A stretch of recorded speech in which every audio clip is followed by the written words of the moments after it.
Conduct in the City Council chambers. Rules of decorum for the public.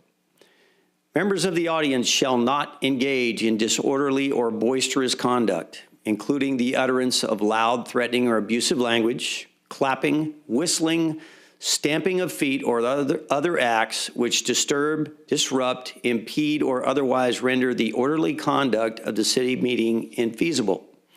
A member of the audience engaging in any such conduct shall, at the discretion of the presiding officer or a majority of the city council, be subject to ejection from the meeting per Government Code Section 54954.3C. Removal from the council chambers. Any person who commits the following acts in respect to a meeting of the city shall be removed from the council chambers per Government Code Section 54954.3C. A, disorderly, contemptuous, or insolent behavior towards the city council or any member thereof, tending to interrupt the due and orderly course of said meeting. A breach of peace, boisterous conduct, or violent disturbance tending to interrupt the due and orderly course of said meeting. Disobedience of any lawful order from the mayor, which shall include an order to be seated or to refrain from addressing the city council, and any other unlawful interference with the due and orderly course of said meeting.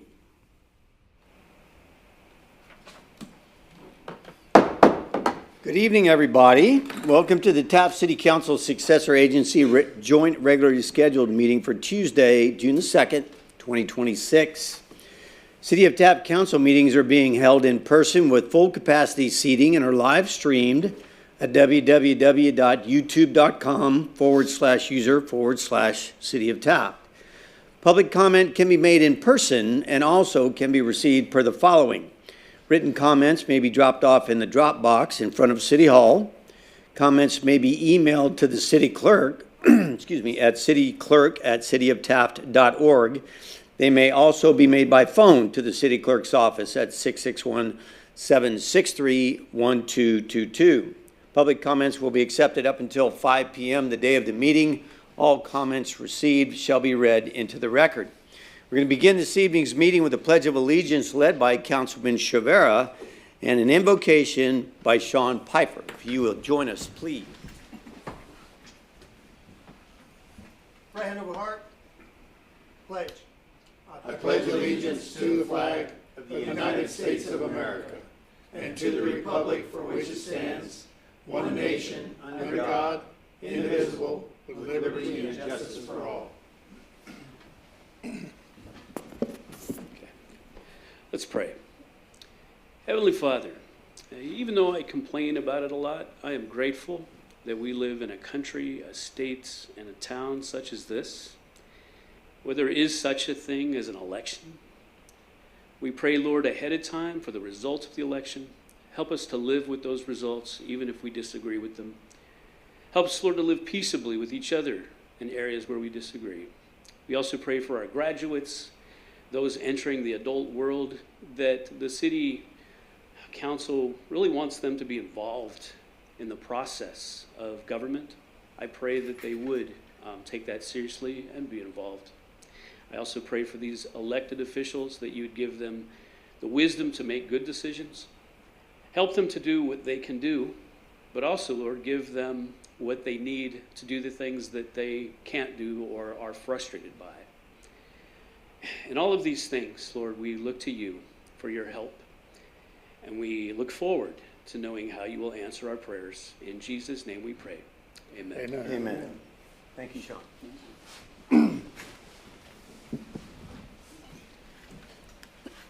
Madam Clerk, may we have roll call, please? Mayor Knorr, Here. Mayor Pro Tem Bryant, Here. Councilmember Cryer, Here. Councilmember Waldrop, Here.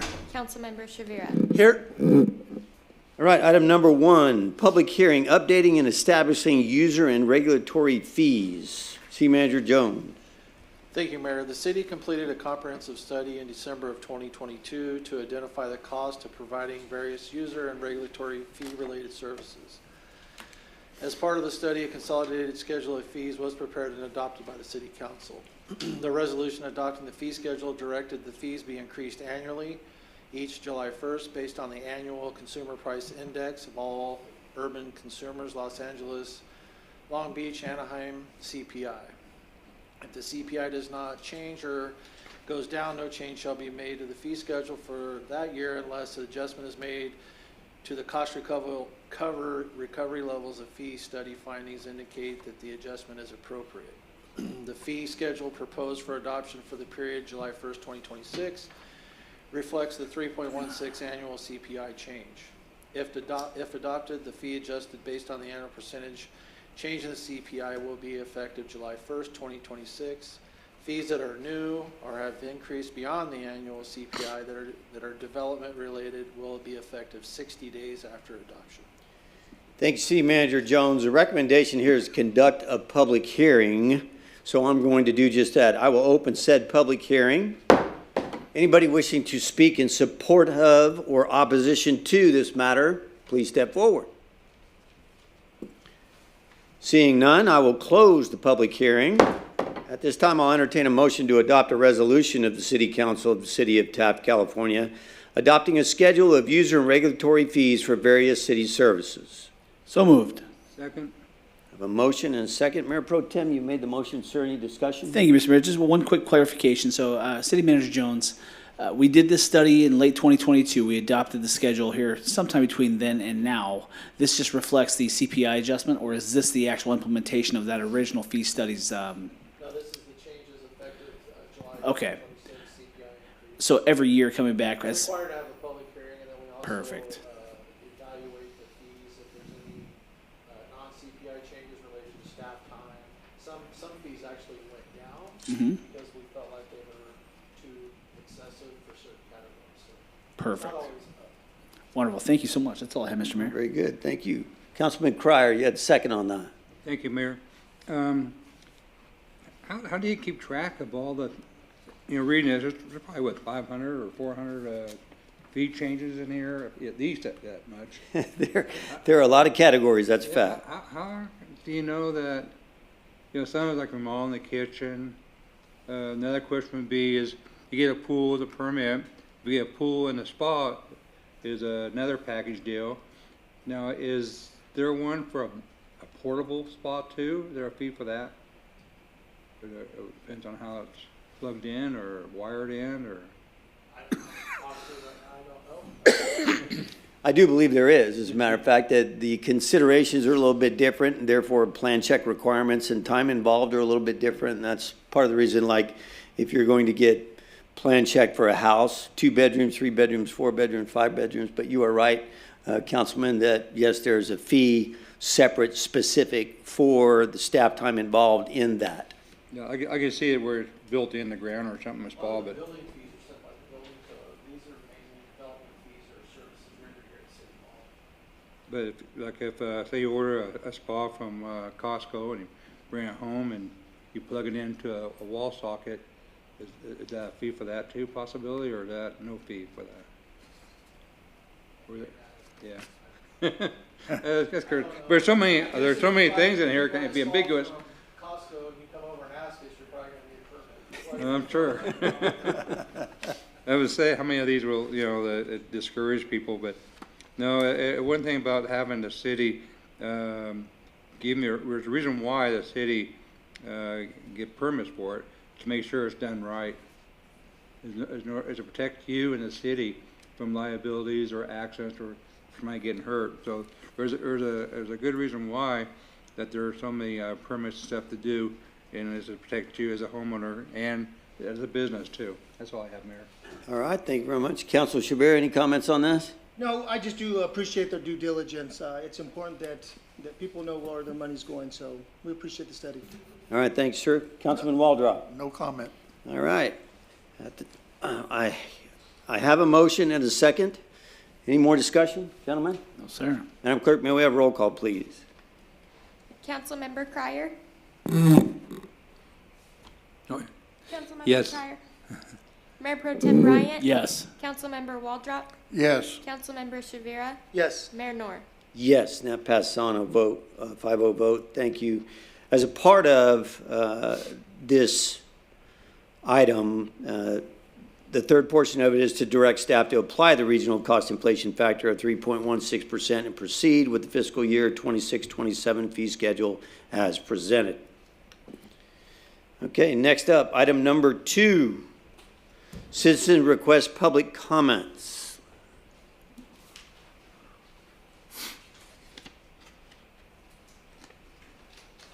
Thank you very much. All right. Comments are to be received as stated in the above policy. This is the time and place for the general public to address the City Council on matters within its jurisdiction.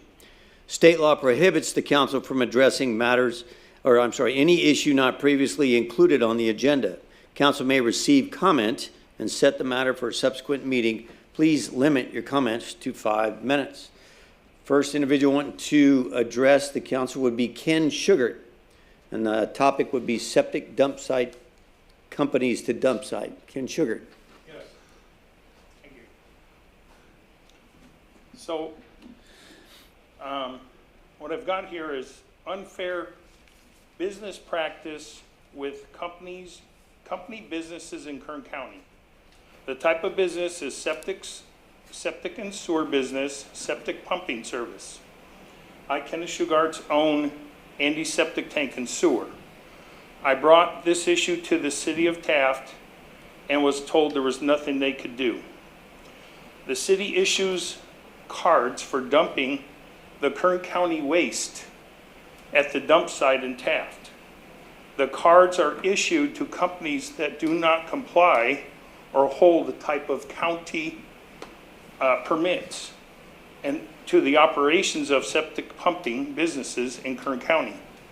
Nearly all septic systems being pumped out at this location are from in the county being brought to the city Taft dumps disposal.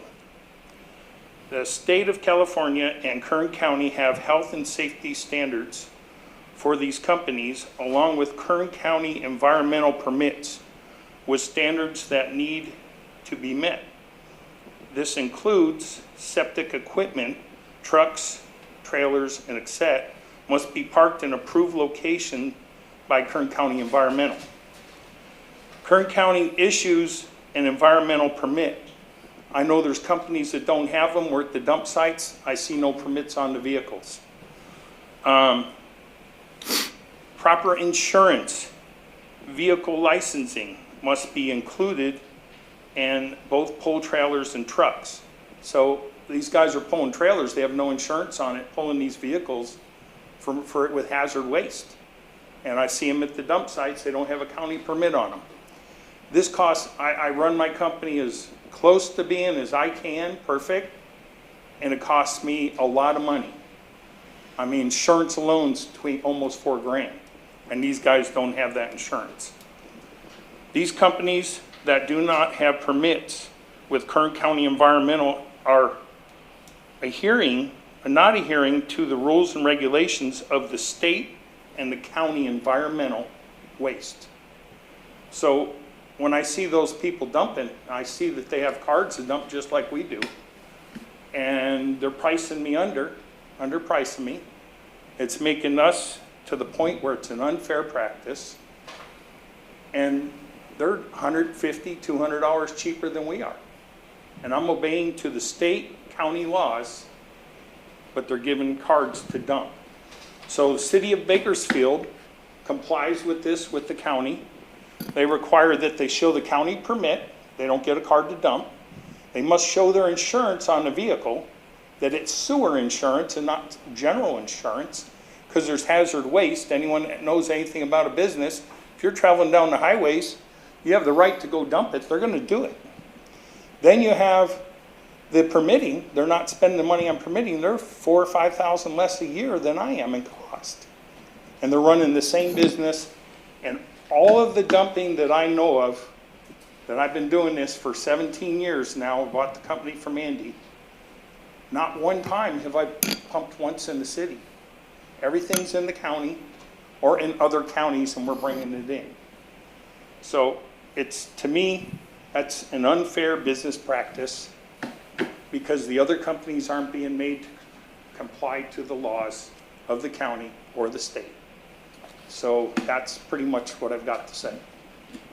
There are procurements, just like Bakersfield does and other cities that do when they have dump sites, and that's making them picture, license, prove that their license is current, prove that they have the proper insurance, and the city or the county permit. It's that simple. So the vendors would have to bring that in. I've never brought it in, I've never been asked, but I've always, you can check with the county, my company has been up to snuff since day one.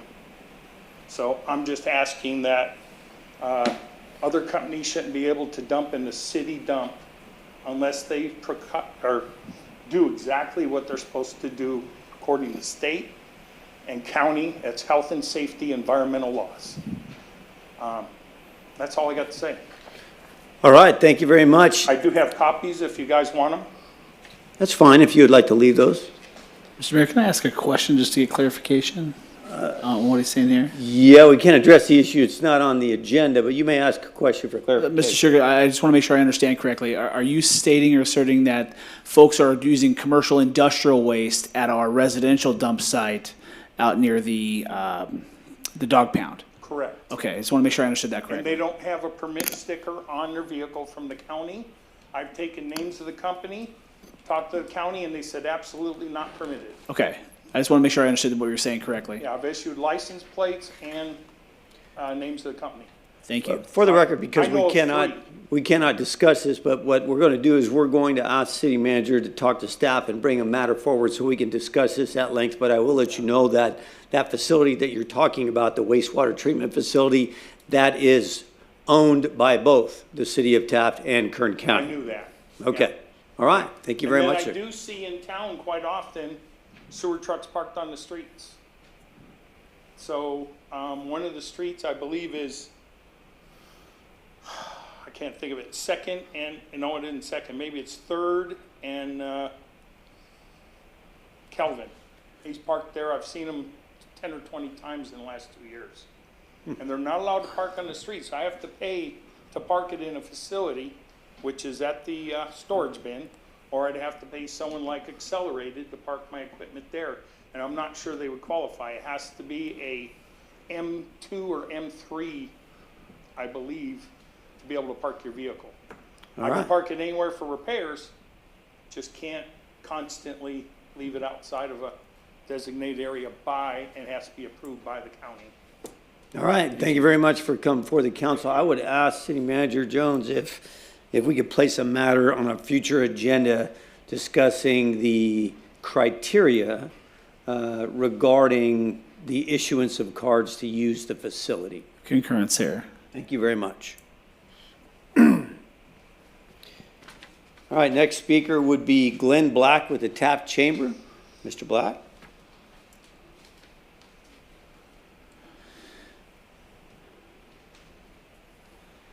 Thank you, Mr. Mayor, honorable council members. I come to you this evening to thank the council and the city of Taft for all of their support that they have given the Chamber of Commerce over the years. And I assure you we're on the track, the correct track to make improvements in the Chamber of Commerce, and we'll be reporting monthly to the City Council on progress and finances.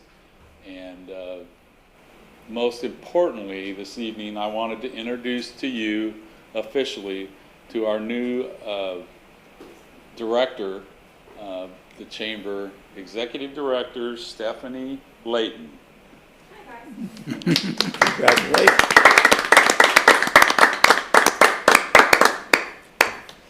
Anyway, thanks for letting me address you folks this evening, and if you have any questions, if not.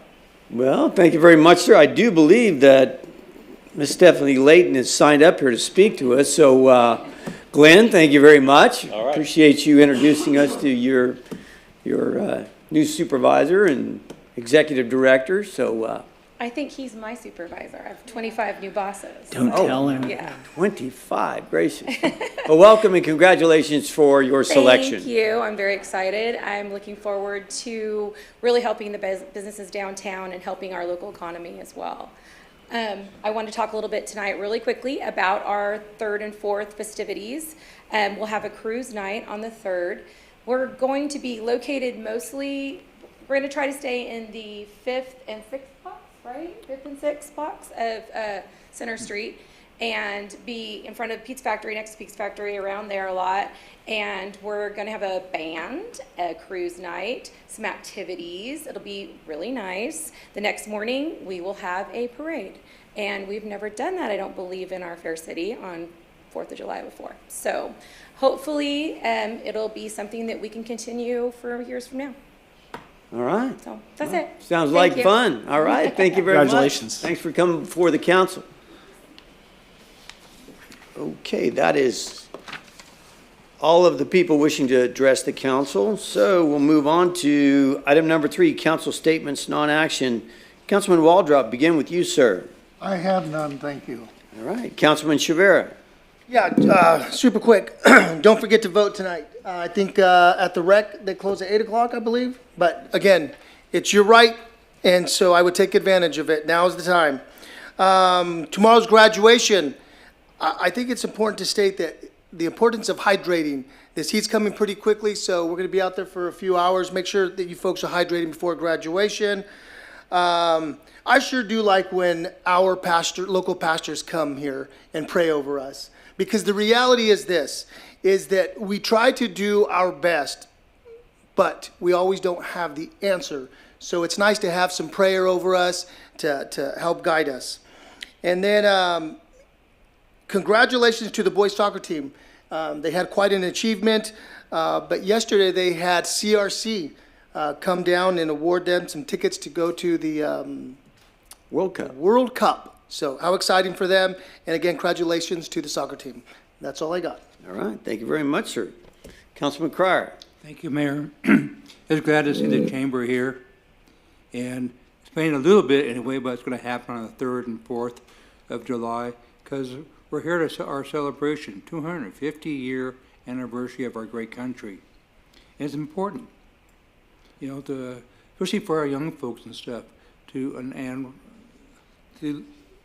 address it where we can all participate in celebration in our great country.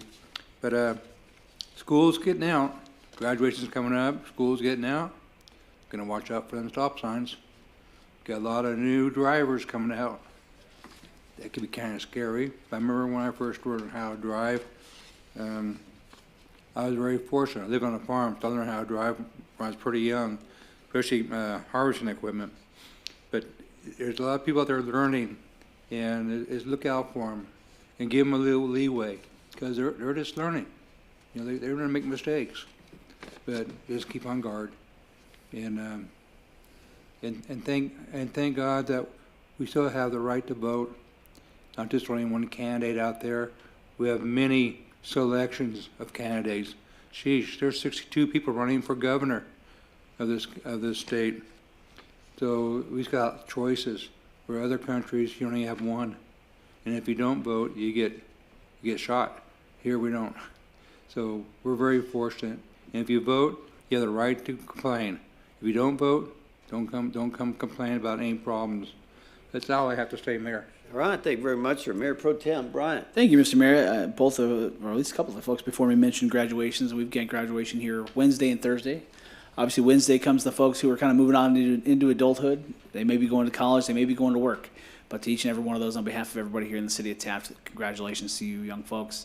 The folks right behind them, 4 years down the road, will be graduating at the high school, but they're graduating at Lincoln Junior High School. So congratulations to those folks. But regardless of what you're doing Wednesday or Thursday, if you're attending the graduation or if you're just driving around town, please be careful. There will be people parked each and every way, whether they should be parked there or shouldn't. I'm sure we'll have plenty of police presence around to make sure folks know when they should not be parked in a certain direction or location. But please just be careful. To the chamber, whether it's under Stephanie's direction, I look forward to what the future holds or what's happened to this point. Thank you. The chamber has always been somebody who's been at the forefront of trying to help the city advertise itself, advertise our businesses, and celebrate who we are, what we've done, and what we've done for a century plus. So thank you for what's been done. I'm looking forward to what's going to happen in the future, and I really appreciate, we're not having fireworks. That doesn't make everybody super happy, but you guys looked and said, how can we pivot? How can we celebrate? At the end of the day, whether we're having fireworks or we're having a cruise night and or a picnic or whatever you call it, the really thing that matters is us. The celebration and fellowship of being together, finding ways to celebrate who we are, what we've been, and where we're going. So thank you guys for figuring out a way to be unique and to pivot and to continue to celebrate. I look forward to being a part of that in a number of different ways. I think it's really important that we talked tonight about both the city bringing in funds or facilitating something through the public comment here, or even funds going out to support the chamber. But I want folks to realize that the city isn't a for-profit entity. It's not some entity that's just there taking in money and making a profit, because we sure in the hell are not doing that. We are, each and every one of us. It just so happens that we're represented by the 5 of us who currently sit on this dais today and the folks who run City Hall and the various departments. The city is an entity meant to facilitate things for each and every one of us to have better lives. I look forward to continuing to be a part of that. I think later on in the agenda we're talking about establishing, or at least calling for an election that happens in the fall. I look forward to that happening. I look forward to continuing to be a part of this council as long as we can. But just remember, the city is not a for-profit entity. We're here to provide services to the best of our ability within our means, what we can afford today and in the foreseeable future. And that's all I have, Mr. Mayor. Thank you. All right, thank you very much. Well, there's a lot of wisdom just got poured forth up here and a lot of things covered. Welcome, Stephanie. Congratulations. And yes, the chamber has always been a critical component of quality of life in the city of Taft, and you know that. That's why you tried and successfully got that job. I know your heart's in it, you're sincere about it, and I know your board is behind it as well. And you go out in this community and you see the same group of people, and that's the beauty of it. I talk to people who live in big cities, and I tell them I can't, on any weekend or every weekday, go to a restaurant or the hardware store or any place without getting a handshake or a hug. So it's a wonderful place to live, and you all are a big part of it. So thanks for your efforts. Appreciate that. It is summertime. It is summertime. The kids are going to be out. They're probably going to be out here later than I think they ought to be out, but they're going to be out. I hope they remember to use those push buttons when they cross the street. That drives me nuts. But I wish they would all be reminded. Remember, you could slip something in their diplomas. Push the button. Push the button. I've reminded a few of them when I had to roll the window down, but that would be a wonderful thing. It's going to be hot, and we have to be pre-hydrated. If you have older folks living in your neighborhood, think about them. The triple digits are coming, man. Do they need a hand moving their trash cans in and out or mowing their lawn or doing whatever the case may be?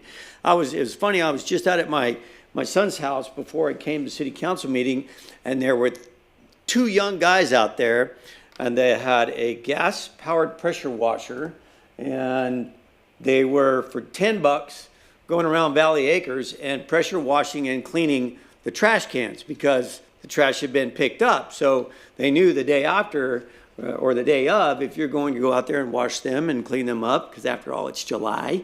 It's coming up on July, and it gets hot, and trash cans get stinky. So, I mean, these kids are out there earning a buck and working and doing a job, so it was nice to see. But I love summer, and I love the city of Taft.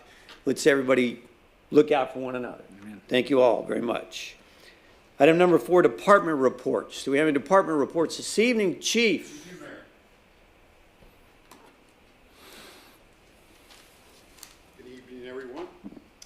I'm going to give you the statistics for the month of May in the police department. So for the month of May, total incidents through the police department are 1,014. Calls for service, which are calls that our dispatch center takes, at 386. Officer-initiated incidents were 628, and that's also counting our citizen patrol, which has been outstanding. Love to have them out there, love to have them in the city areas, also in the business areas. Total officer cases written were 170 in the month of May. Total misdemeanor and felony arrests were a total of 73. Of course, that would be misdemeanor 60 and 13 for felony arrests.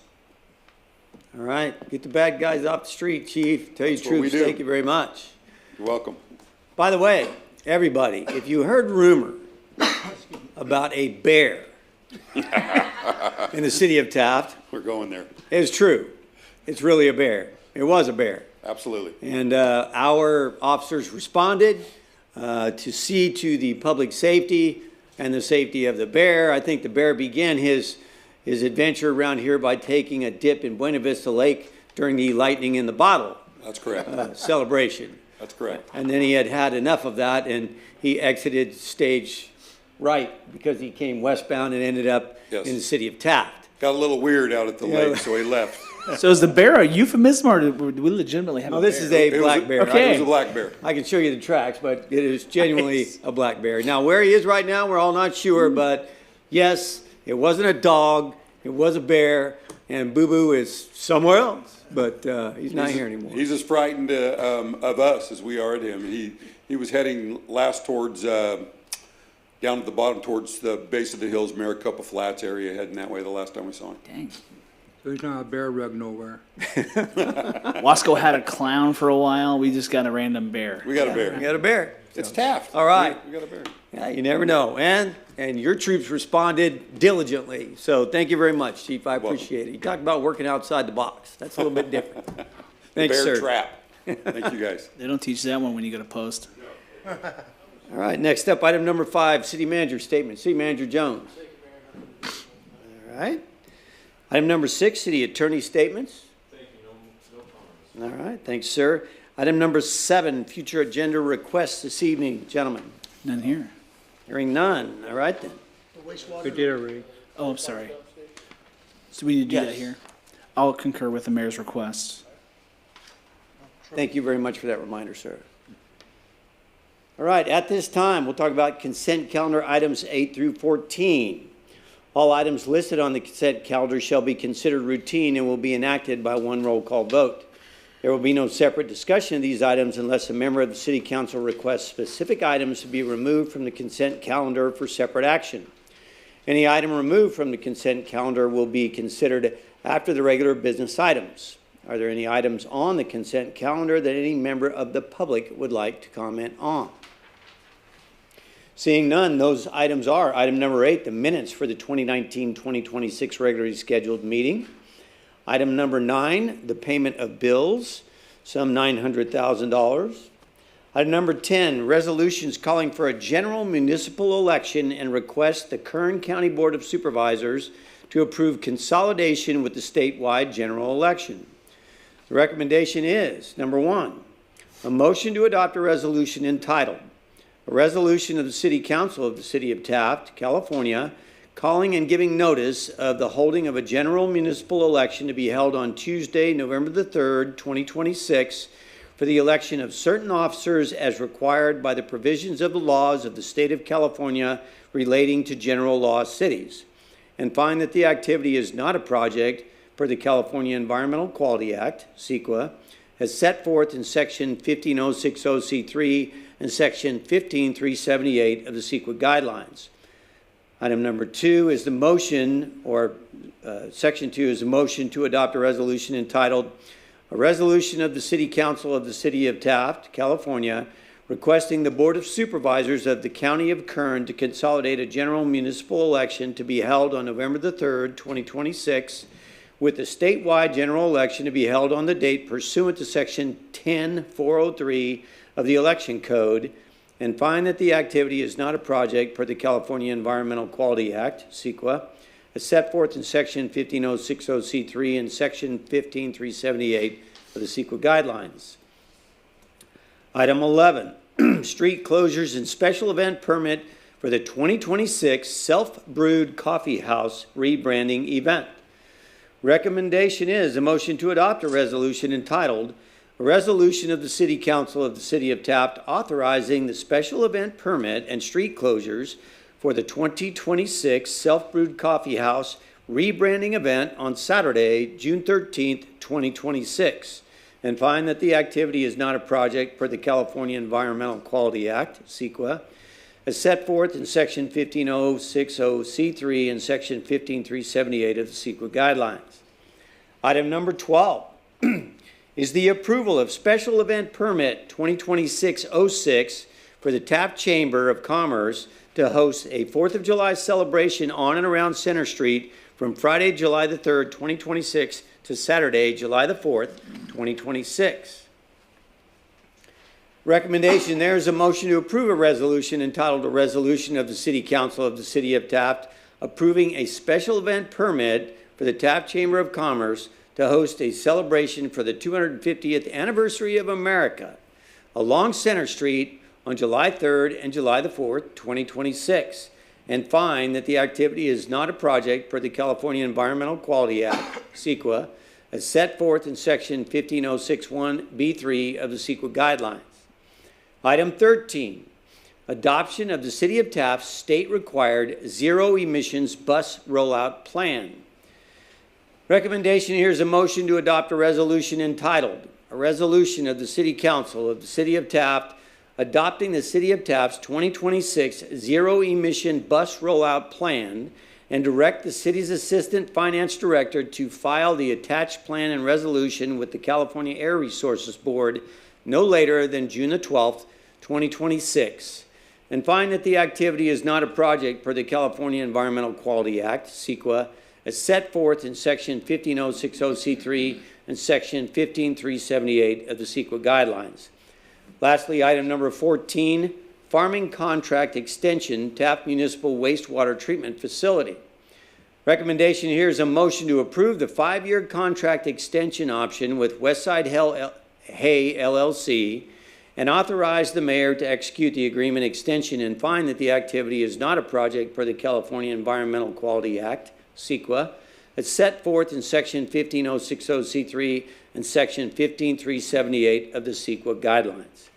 Does any member of the council wish to remove any of these items from the consent calendar? I'm here. None here. None? Well, I tell you what, I am going to remove item number 13. So at this time, I would entertain a motion to approve items 8, 9, 10, 11, 12, and 14. Motion. And a second. I have a motion and a second. Madam Clerk, may we have a roll call, please? That was prior to the motion.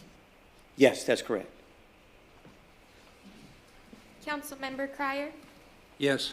Mayor Pro Tem Bryant, Yes. Councilmember Waldrop, Yes. Councilmember Shavira, Yes. Mayor Noor. Yes, and that's approved on a 5-0 vote. Thank you very much. Item number 13, adoption of the City of Taft state-required zero-emission bus rollout plan. City Manager Jones. Thank you, Mayor. On December 17, 2018, the California Air Resources Board adopted the Initiative Clean Transit Fleet Regulation. This regulation requires all public transit operators within California to convert to a 100% zero-emission fleet by 2040. The cornerstone purposes of this regulation is to address impacts on air quality associated with greenhouse gas emissions. City of Taft's proposed compliance with CARB's ICT regulation is presented in the city's 2026 zero-emission bus rollout plan. This plan was prepared by city staff in collaboration with the city's public transit consultant, Moore & Associates. The city selected battery electric vehicles as a zero-emission technology required by state law. Later this year, the city will take delivery of 5 battery-powered electric medium-duty transit vehicles. The city also has received grant funds for the construction of a solar array charging infrastructure to support the operation of Taft Area Transit's battery electric fleet. This investment in clear air technology will bring the city into full compliance with CARB's Initiative Clean Transit regulations. Thank you very much, City Manager Jones. I asked that we remove this because I wanted to talk about this a little bit, people. Just so everybody out there in the City of Taft knows, this is a mandate. This is a requirement of the state of California. And what the state of California does when they want you to do something that does not make sense or you cannot afford, is they tell you to either do it or you will be fined and punished. And the schedule actually says for small transit agencies, by 2026, 25% of any of the vehicles you purchase for transit has to be zero-emission vehicles. By 2027, 25%, 2028, 25%, and by 2029, 100%. City staff has done a yeoman's job of finding grant funds and special programs out there to help us finance this endeavor. I myself, and this is me, I'm not a big fan of unproven technology. And I looked into this a great deal, and it's not just what has happened before in the city of Taft. We had one battery-powered vehicle from a green company, as I recall speaking with the city manager, and our experience with that particular vehicle was less than positive. It was prone to breakdowns, and it wasn't dependable, and very unfortunate issue. The ones that we are going to get are actually Fords, and so we have a big automaker behind them. They're not going to disappear anytime soon, and we sincerely hope that we get a great deal of good service out of the vehicles. I dug in a little deeper because I actually called Rocky O'Neill, who worked on the buses and worked in the bus department at Taft High School, because I wanted his input. I knew that this had been addressed at some point in time. And he told me, yes, they looked at it, they looked at the economics, they looked at the critical infrastructure that had to be upgraded in order to be able to charge these vehicles and the cost thereof. And it was exorbitant. On top of that, they looked into the vehicles themselves that were available, and they would not be able to, with a full charge, run the route, and then at the end of the day, run the route again. They would have to be charged in between and hope that they would make the route. Some routes they just simply could not complete. So they waved it off. They looked at it, they evaluated it, gave it every opportunity, and they walked away from it. I looked into large buses for transit, for cities. And this is the experience of Miami-Dade and Broward County in Florida. However, they dealt with a bus company who in 2023 was cutting edge. They were the foremost, the very best in the game. And they sold some 1,300 buses to different cities, including Austin, Texas, Philadelphia, and Louisville, along with Miami-Dade and Broward County. And that was in 2023. And as a matter of fact, when they dedicated that, they said this is the future of mass transit. And they were very, very proud of it. They spent $1.1 million a bus, which was approximately 2.5 times the cost of the same kind of bus with proven diesel technology. That was in 2023. Right now, all of those buses are parked, not working. Money just sitting there for Miami-Dade and Broward County, almost $100 million. And they made that investment in 2023. They are worthless. Broward County got federal monies to purchase those vehicles, but now they cannot even legally dispose of them, because you remember a bus like that is a massive battery, which is hazardous waste. They can't figure out how to dispose of the things. So I just wanted to relate that information. And one more thing that's really concerning, and I would ask City Manager to correct me if I'm wrong, is that as a part of the legislation that forced us into the 3 different trash can scenario nightmare that has raised our costs 63.5% in 5 years to pick up trash, we as a city will be required to be the battery-powered trash truck police. And if by the year 2032, they don't have a whole fleet of extremely expensive battery-powered trash trucks, then the state of California will come fine the city of Taft, because here again, that's how the state works. So I am going to vote in favor of the city of Taft's mass transit policy and program, and that it be forwarded. However, I just wanted to bring those issues up so that you, the people of the city of Taft, knew that we were aware of these issues. We have considered the issue. We haven't buried our head in the sand. And lastly, I almost, because I was hoping the fire department would be here to give a report, because one has got to worry what would happen if they're all parked in close proximity and one of those things burst into flames and burns to the ground. Kind of the same thing that happened with the hydrogen-powered buses over in Bakersfield, if I'm not mistaken. 9 of those buses One of them burst into flames, burned another one down, and also destroyed their fueling depot. So anyway, I just wanted to discuss this a little bit further, and that's why I asked that it be removed from the consent calendar. So any additional comments regarding this issue? Gentlemen. Definitely here. Go ahead. You sure? Okay, so 2 points of clarification. I definitely want a city manager to answer. So right now, I think we have either 2 or we have 4 gas or diesel powered transit. Okay, perfect. Does this grant require that we decommission those within a certain amount of time, or does it just require that we do add new electric powered or alternative fuel powered fleet? The current plan is we have 2 high mileage gas vehicles. We're going to take one of those out, or 2 of those out of commission. We're going to save 2 for some redundancy in case something happens to the electric, and we used a miscellaneous grant to purchase a new gas bus. Perfect. So we do have So we redundant have some systems. redundancies, some backup plans in case. When the and inevitable again, happens that it fails or is unable to complete the task, we have something. Similar to the school, we have to have more buses charging than we use daily because they won't most likely last a whole 8-hour. Definitely. So 4 hours we'll be parking them, grabbing another one, throwing them on the chargers, and it's. Do we have the charging system yet? It's currently in design.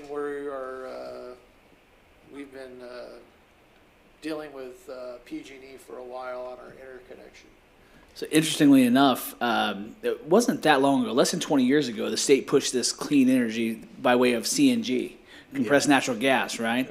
And if folks remember, the city had procured a couple CNG-driven transit vehicles that just so happened to not be in service anymore. Is that correct? Actually, we did not buy any Even better. CNG. That was the big push to get off diesel and go to CNG. We went to gasoline at that time. A lot of cities did take grant funds to build these CNG stations, which are currently decommissioned. So again, to the mayor's point, just unproven in terms of longevity. Yes, it might work in the short term. It might work in terms of short routes, but at the end of the day, to the mayor's point, it doesn't work in everyday ongoing activities. So I think it's good that we're at least keeping something intact that's redundant to I help. guess the best way to explain it, we're being forced into it, and there Yeah. was one-time money available at the time, so we applied for it. We did a good job of getting that money because there was no guarantee that the state budget was going to allow those kind of grants in the future. So we figured if we're going to get forced into it, we might as well get it paid for. Our transit facility will be a microgrid project, so it will be a standalone microgrid facility, including the air conditioning, the building, and everything else.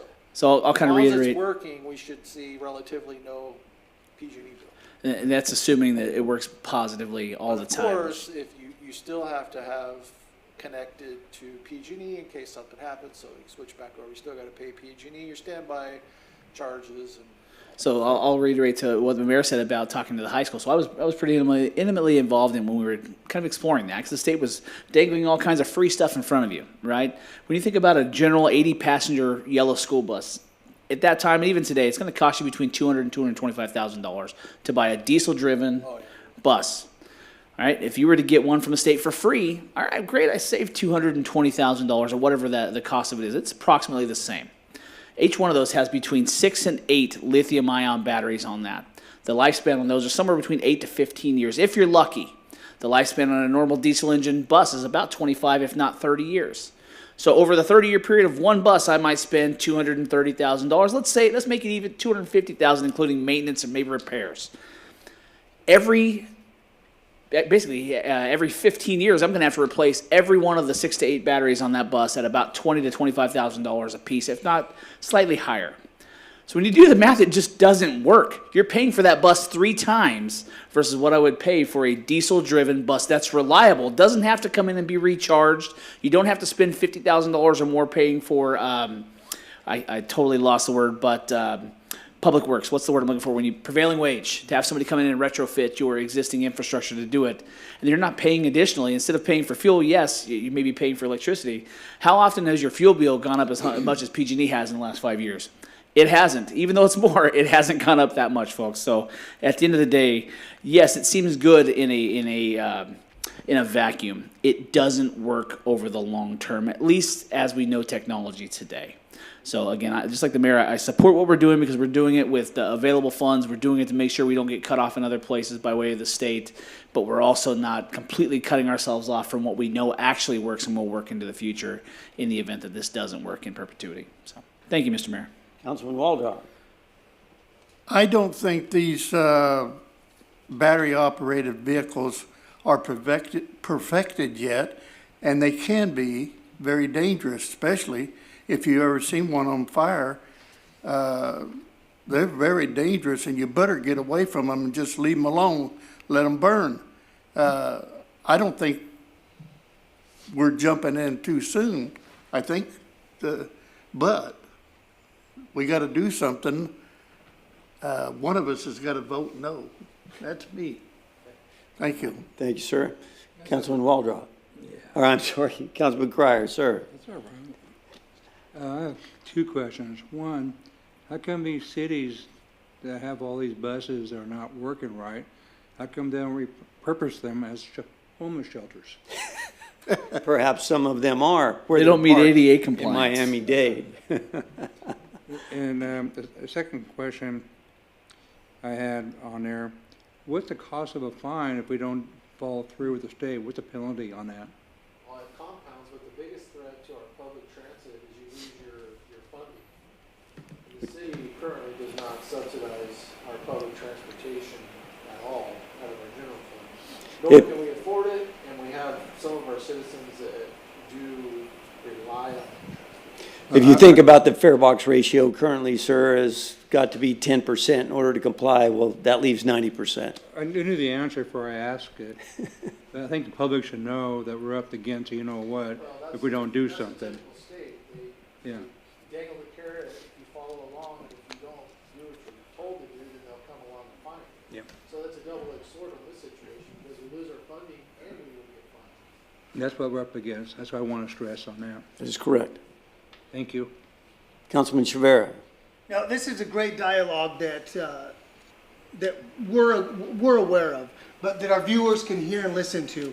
This is the situation, right? It's very unfortunate that we, the people, have to deal with, but the reality is this: is we got to play the game, and the game is so we can benefit because we're not being funded. So, great conversation, but here are the results. Thank you very much. All right. At this time, I would entertain a motion to adopt a resolution entitled Resolution of the City Council of the City of Taft adopting the City of Taft's 2026 zero-emission bus rollout plan and direct the city's Assistant Finance Director to file the attached plan and resolution with the California Air Resources Board no later than June the 12th, 2026, and find that the activity is not a project per the California Environmental Quality Act, CEQA, as set forth in Section 15060C3 and Section 15378 of the CEQA guidelines. Motion. Second. I have a motion and a second. Madam Clerk, may we have a roll call?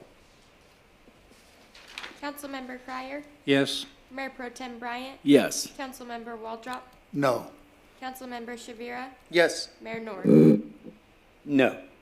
That passes on a 3-2 vote. Thank you very much, gentlemen. Thank you for the discussion. All right, next up, item number 15, adoption of Senate Bill 707, teleconferencing and description policies and resolutions. City Manager Jones. Thank you, Mayor. Senate Bill 707 requires eligible legislative bodies to implement hybrid in-person remote public meeting access and to adopt a policy addressing disruptions to remote services by July 1st, 2026. The teleconferencing policy establishes procedures for providing two-way audiovisual access for public participation, including the city's use of Zoom, remote public comment options, and instructions that must be included on each agenda. The disruption policy outlines steps to follow when telephonic or internet services fail during a regular meeting, including announcing the disruption, placing the meeting in recess for at least 1 hour, attempting restoration, and documenting all efforts. The policy also establishes procedures for reconvening once service is restored and when the council adopts the required finding to continue. Adoption of these two policies ensures the city meets the SB 707 requirements and provides consistent public transparency and access. Thank you very much, City Manager Jones. At this time, I would entertain a motion to adopt a resolution entitled, "A Resolution of the City Council of City of Taft adopting a council policy to establish procedures for required hybrid city council meetings." There are two resolutions. May I do them concurrently? Yes, that'd be fine. All right, thank you very much. And secondly, a resolution of the City Council of the City of Taft adopting council policy for disruption of remote participation during a council meeting. So moved. Second? I have a motion and a second. Mayor Pro Tem, you made the motion on this. Any discussion, sir? Thank you, Mr. Mayor. I'll just opine a little bit here. I think in the wake of the pandemic, we realized how much technology could still facilitate interaction and communication, even with distance or, folks not being able to be in the room together. I will always prefer face-to-face, in place, folks having discussions as they have for hundreds of years. But I do see some value in allowing folks to interact from afar. Circumstances change. You may not be able to be in person at something where I may have a valid opinion or a legitimate input. But I think it's also important to mitigate what could happen, because we've all seen the crazy that can happen when folks are able to just log in willy-nilly, regardless. They don't really care. They just want to cause a fuss or get some attention, right? So I'm fully in support of having some sort of rules for decorum, whether you're here or not, and I look forward to this passing. Thank you, Mr. Mayor. Thank you very much. Councilman Cryer. I have a couple of questions. Is this a new law or regulation or something we have to abide by it? Yeah, Senate bill, Senate state bill. law. Because what's the reason why they want to do it? Because I remember, not too distant past, that when if one of us was in the hospital or got hurt real bad or something, broke a few bones, I can't make it, we couldn't participate. Without adequate notice. I have in a way I'm for it, but yet I feel like I got some of us got penalized because of this same thing that is being changed right now. Because I think it's important for as a council member being elected to it that we take our job seriously, because it opens up to me where, well, my work takes me away this week. I'm going to be out of the country. I'm going to be this and that. And so it makes it more easier to say, you know what, I'm going to do it remote. What's the safeguards? Are there any safeguards in this thing that it's going to do that prevent abuse in the future or something? Are you talking about abuse by a council member? A council member or whatever. I remember a time not too long ago, a former council member was working offshore, I'm talking about, and was wanting to have meetings from over there. What keeps it where? What's the safeguards? Well, what you're talking about, if I may answer that, the issue you're talking about in the past where the council member was offshore, the laws and the requirements for municipal governance back in those days required that actually be agendized and that his location be a part of that. So that was the law at that point in time. This is Senate Bill 707. This is a new law based on something that was proposed, adopted, and signed into law by the Senate. So for lack of a better term, that was then and this is now. So we can go ahead and get, I'm trying to find the right word without, so there's, basically, if we don't feel like coming to council meeting, we just go ahead and call it in and not have to show up and just make a phone call or on Zoom. I think these are slightly different. This is participation by non-elected folks. Yeah. Their This- public participation, whereas ours are still required to abide by certain agendas. I misunderstood what I was reading on here. 'Cause I just want to make sure that we all take our job seriously and stuff. And, because we as council members, we're put here by the people, by the voters and our stakeholders, and they count on us to be here in place to pass laws and stuff, and be here in front of the cameras and stuff, and to our civic duty. That was my, was coming on there. Oh, okay, all right. Councilman Shavera, do you have any comments, sir? Just to piggyback off what Marshall Cryer was saying, it shouldn't be a problem. Those of us that are voted in, we have an interest to be in here. We want to be here. So I don't think it's going to be a councilman issue. The idea of hybrid, you know, it's a Senate bill. So in my opinion, I think it's a good idea that we have a form of hybrid in certain events. So I'm in favor of it. Councilman Waldrop? No comment. I do have a comment because I have been a part of a council meeting in the past where they actually did it by Zoom, and it was a different city. And there was a very famous, well, I'd say notorious young lady who called into that meeting, and her language was repulsive, and they actually muted her, and then she demonstrated her disdain for that action using hand signals, and finally they had to shut down the entire meeting and restart it and call people back. It was a disaster. There are always going to be those types out there. So if you look at this, the second resolution being, adopting council policy for disruption of remote participation, that's what they're trying to deal with, that inevitability. Now to think that somebody would ignore the rules of decorum and would call in via Zoom to address the council and get abusive and get stupid and ridiculous, and then we would have to actually shut down the meeting, wait an hour, and start all over again. That is a ridiculous concept. However, it is a very real concern, and that is the reason for the second part of this. So I understand the good side of it. Things will always be abused, but let's say you're somebody who is challenged and you cannot leave the house, and you want to be more of a part of it instead of just, writing something or sending it in. You actually want to be able to do that. I understand it. So I understand the benefit of it, but there will be times, I can see it coming, when we are going to have to deal with this, and we're going to have to shut down a meeting, and then we'll sit idly by for either an hour, or if the council finds for the benefit of the community to not have to wait an hour, then the council has to actually vote, and the vote has to be recorded saying that, no, we want to move forward with the meeting, or it could be a technological problem. If somebody's on Zoom and it gets dropped, whether it's their part or our part, then we are to do our due diligence and see if we can fix the technological issue, and that's got to be recorded and made a part of the public record as well. And if we can't, then we can vote as a council to move forward with the meeting without that individual. So we're trying to look into the eventualities. It could be unfortunate or problematic, but I understand the direction that it's going.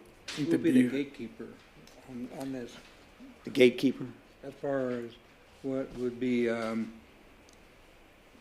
say, no, that's not allowed, it's not right. Well, we've got the lawyer who's always going to be here and the clerk. So they're the two, because the city clerk would have to actually record the vote as well as record what actions were taken to try to remediate the technological issue. So it becomes a part of the record.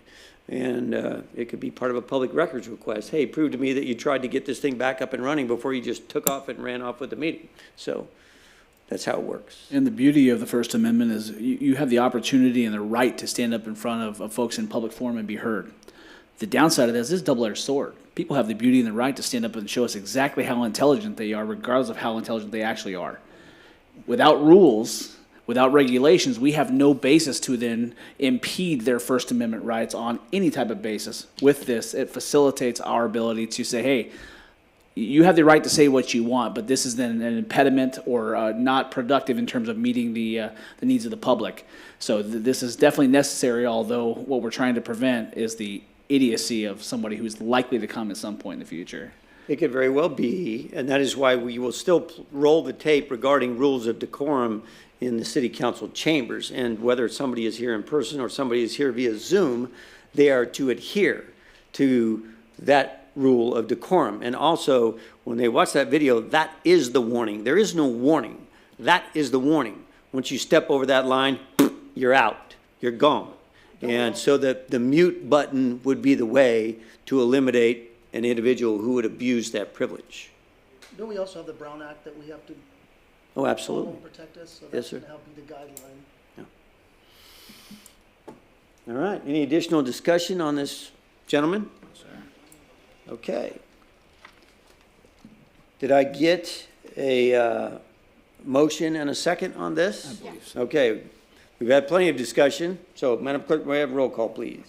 Councilmember Crier, Yes. Mayor Pro Tem Bryant, Yes. Councilmember Waldrop, Yes. Councilmember Shavira, Yes. Mayor Nord. Yes, and that passes on a 5-0 vote. Coming soon to a city council meeting near you. All right. All right, lastly, item number 16, Economic Development Services, HDL Econ Solutions Deliverables, Task 1. City Manager Jones. Thank you, Mayor. In February 2026, the Taft City Council approved a task order with HDL Econ Solutions to prepare an up-to-date market leakage study, void analysis, and retail performance report for the City of Taft Economic Development Area. The HDL project team, led by Barry Foster, recently met with city staff to review preliminary findings and share updated retail and market performance information related to the Taft Economic Development Area. In addition to preparing the market analysis documents, representatives from HDL have represented the City of Taft at 2 International Council of Shopping Center events. These events provide opportunities for cities and economic development organizations to meet directly with commercial developers, retailers, and franchise representatives interested in expansion opportunities. City of Taft is currently preparing for its annual ICSE event scheduled for September 2026. Information gathered through the market leakage study, void analysis, and retail performance report will be utilized to support discussions with prospective commercial developers and franchise representatives. The data will also assist staff in identifying target retail categories and strengthening the city's economic development marketing materials.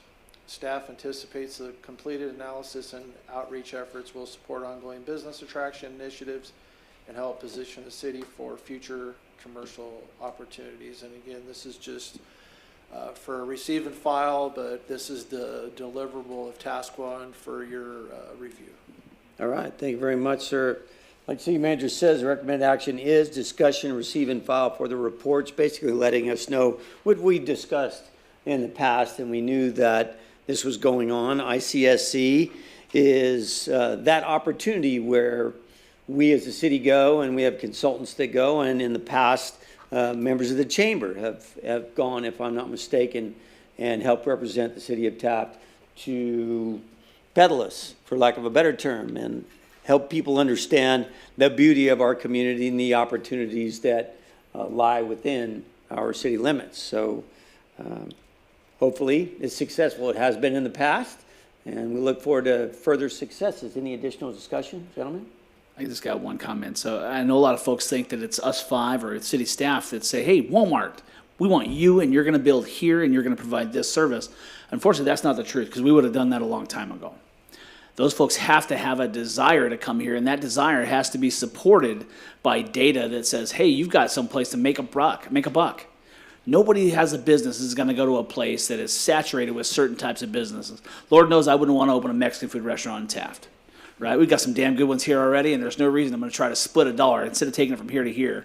I'm going to go find a way where I can add value. I can be a construction company. I can be a waste services. I can be a newspaper, because maybe those things don't exist or they don't exist in terms of volume. Right?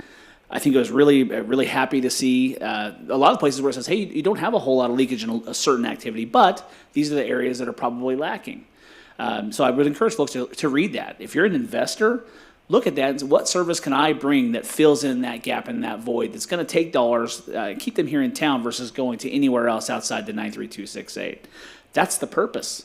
When we go to ICSC, or a staff does along with the chamber, they use that to say, hey, we need you, and this is how you fit in here, and we obviously have a need as evidenced by a professional third-party study. So I really appreciate the data, and I'm thankful to receive this from HDL. Thank you very much, sir.